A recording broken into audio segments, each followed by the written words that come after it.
Welcome everyone. We are live here at the Bagwell Center for Media and Arts on the Hardin Valley campus, and I have somebody very special. We've got some big announcements today.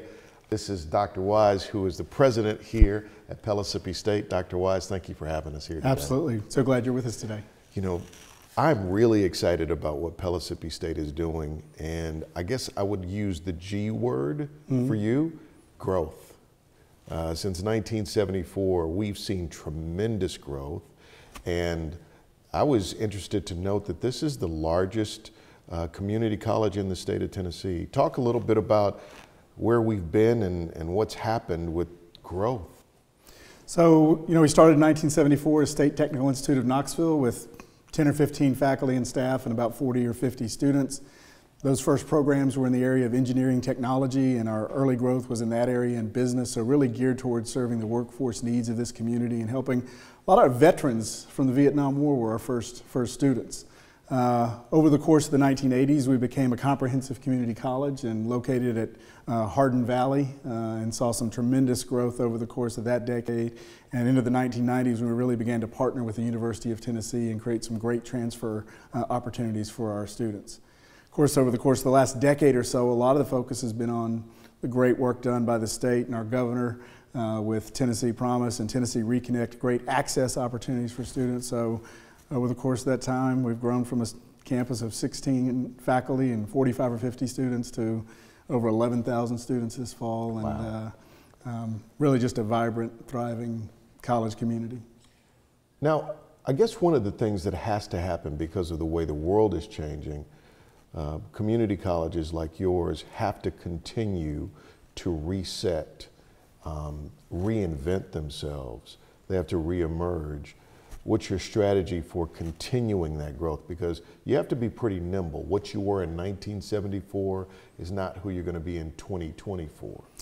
No, and it's important for us to maintain a strong connection with the political and business community to make sure we know where our leaders want to take the state and what sort of opportunities will be available for our students as they prepare to leave here and move into the workforce. So in 1974, that meant engineering technology programs that focused on mechanical and electrical and chemical. Today, our new programs are things like cyber defense, which is going to be critical to so many industries across our state and our country. Welding, which is critical to rebuilding the infrastructure and manufacturing that's going on in Tennessee. Advanced manufacturing techniques. So it's important that we're in tune with what's going on in terms of economic growth in the state and the region, and that we respond with programs that are relevant to our community and to our students.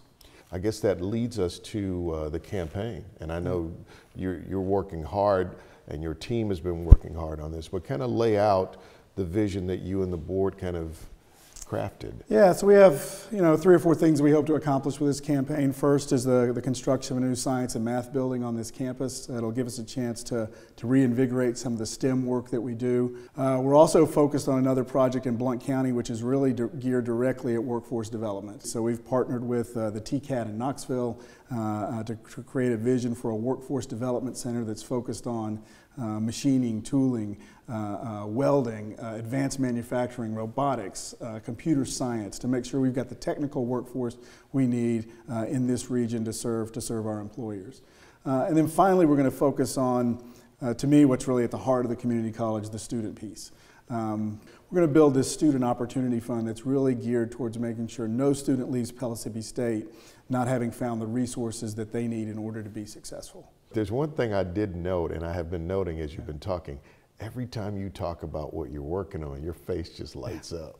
You're excited about this. It is. It's, there's great work that goes on. We're in a great facility here, our Bagwell Center. One of the other pieces I want to mention before I hit the road is, we want to do some work here and establish some new programs in audio production and strengthen our other programs that exist here. But we're looking forward to revealing what's going on the campus, and I'm going to hit the Blount County to share that with folks here. So you're just taking off. I'm taking off. All right. So Blount County, surprise to me, he is headed in your direction. And I think if I know a little bit about you, you have big dreams, big ideas. Absolutely. He believes anything is possible. So he's headed your way. Look for him there.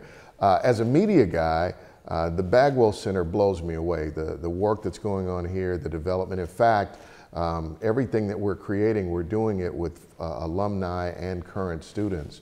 So I want you to take a little bit closer look at all the great work that's going on here with this piece of the puzzle.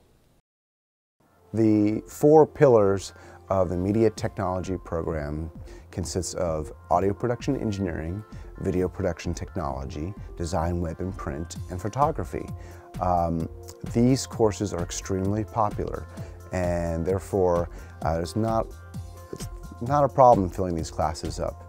With that in mind, though, we are running out of space, and it's really important that we are able to provide the classroom space and the equipment to the students.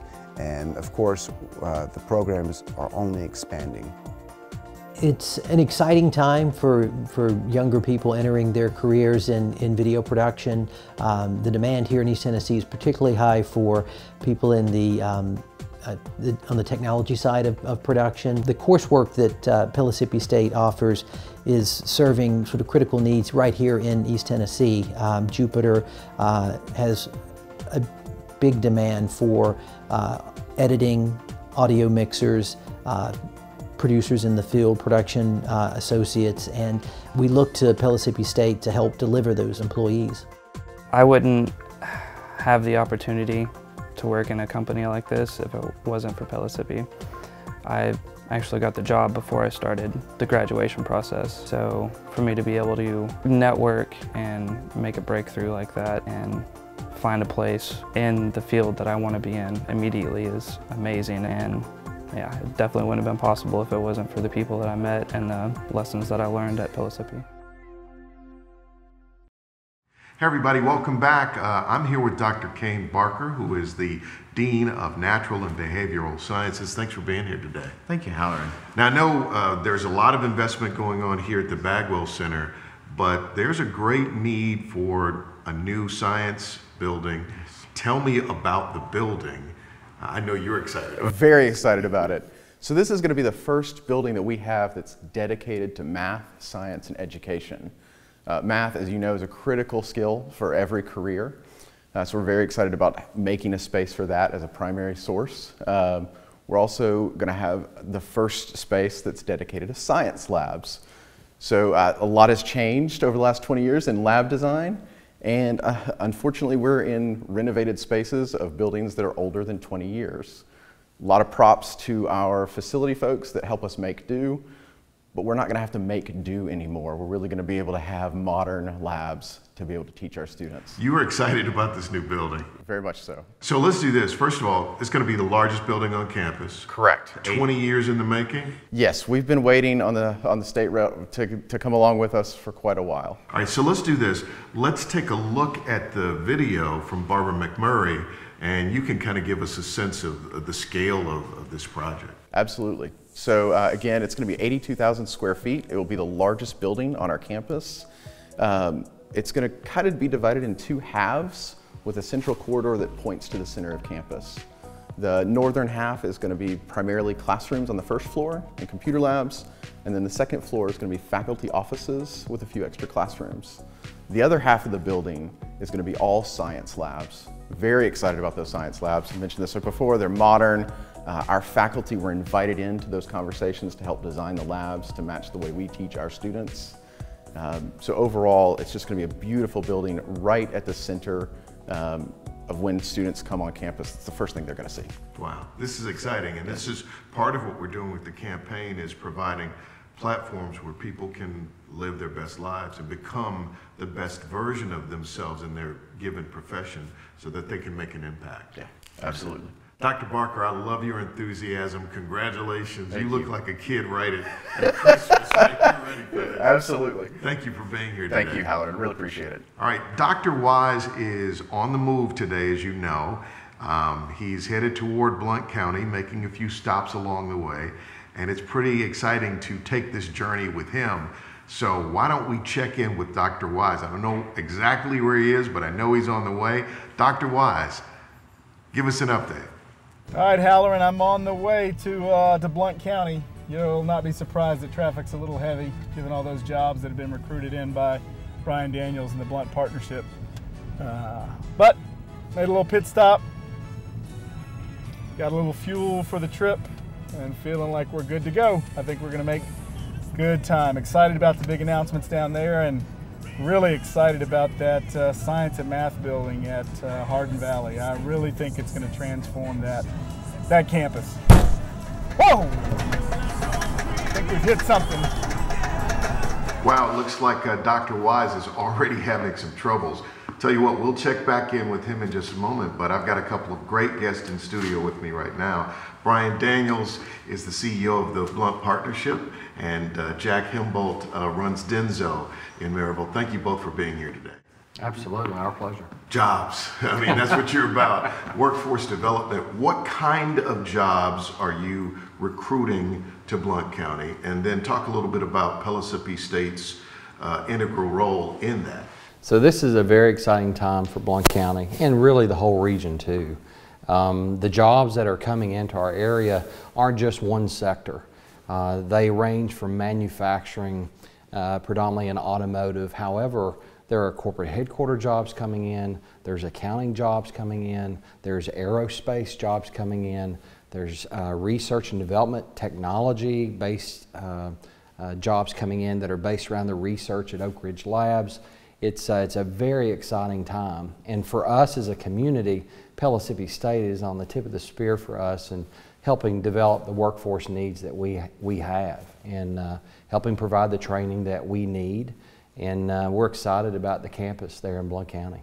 I'm excited to have both of you here today because this is really a dynamic example of workforce development. Jack, first of all, thank you for being such a great corporate partner, not only in Blount County, but in the state of Tennessee. But let me talk to you about the importance of a Pellissippi State in providing the workforce so you can expand and grow. Well, honestly, we've been working with Pellissippi State since 1992, and it's been a good collaborative effort. They've helped us tremendously in a number of things. And to support this new technology building that they're trying to build is going to be important for all manufacturers in Blount County, but especially Denso, I think. In our case, we think it's going to be a very important thing for them to do. And we're all focused in Maryville and in Denso on community, environment, education, and diversity. Those are our main 4 factors that we're trying to work with in the community, so we want to be a good community partner. Well, you are, and we thank you because everybody likes great jobs. Talk a little bit about the job growth in Pellissippi State. I know you guys have really invested in this because lowering unemployment was a big goal, making sure that people have jobs, but now it's wage growth.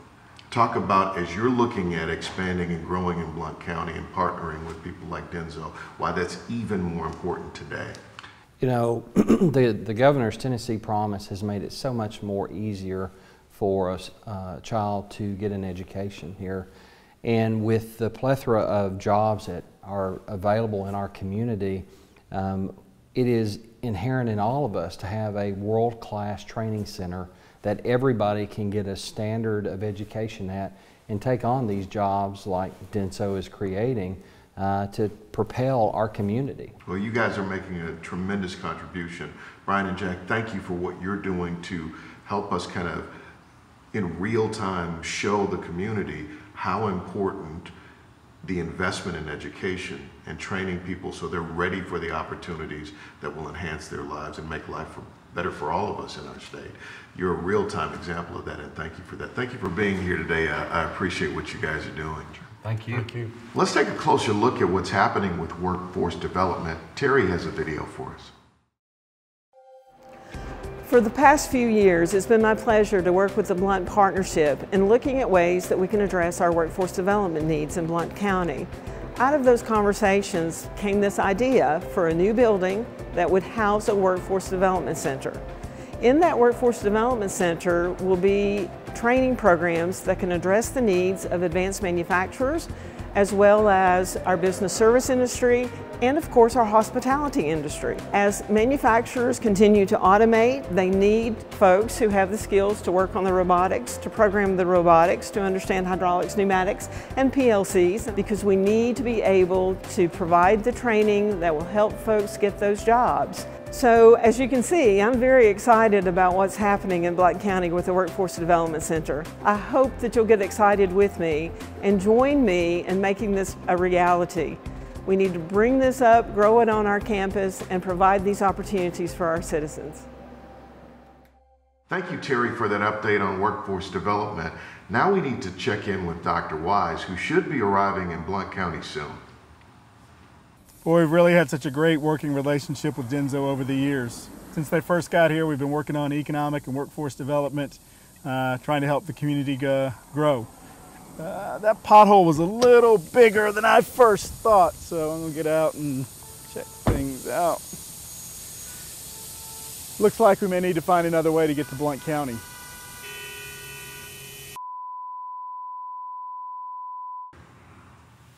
Well, it looks like Dr. Wise has got some problems. Hang in there, hang in there. I know you're gonna make it because, as you know, I say anything is possible. Joining me now is Dr. Judy Sickler. Thank you for being here. She is an associate professor of anthropology and president of the Faculty Senate. How's that sound? Oh, pretty good. I like it. You know what I love about you? As we were talking prior to coming on air, when you started talking about students, you just lit up. Yes. Like you love students. Talk about today's students at Pellissippi, because really that's what it's about. We're helping people maximize their potential and impact. Absolutely. These students that we have here at Pellissippi State, obviously first-time freshmen right out of high school, but we also have a population of students here that are veterans, that are working parents, that are international students, people that are just coming back to education, and that's really who our population is. Why are you so passionate about students, and why are you so passionate about, for instance, the Student Opportunity Fund?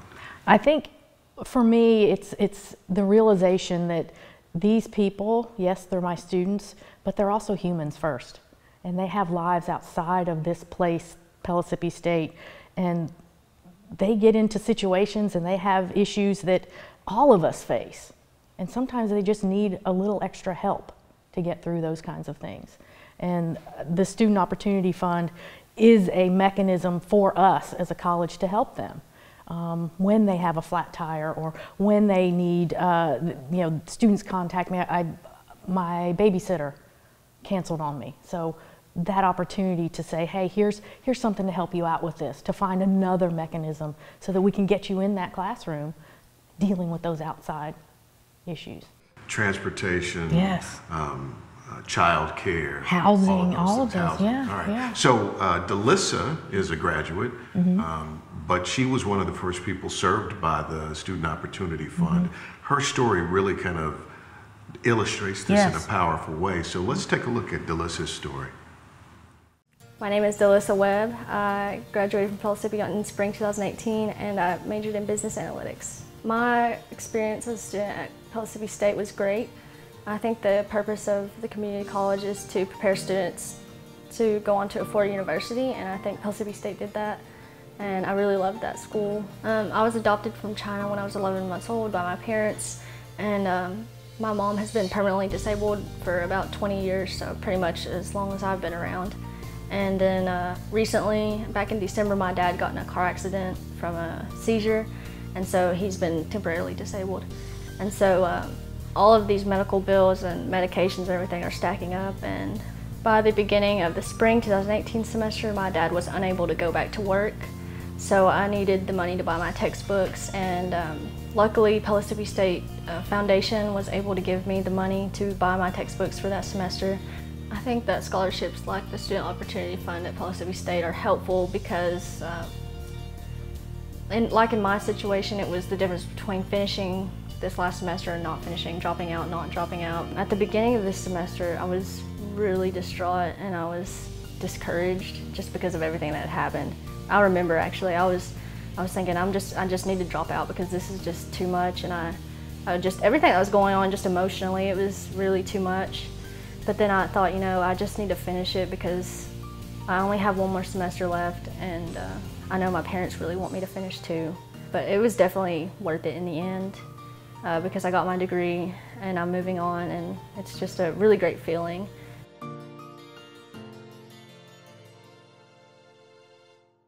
So our final guest is Tom Ballard, who is chair of the campaign. Thank you for being here today, Tom. Thank you for doing this for us, Howard.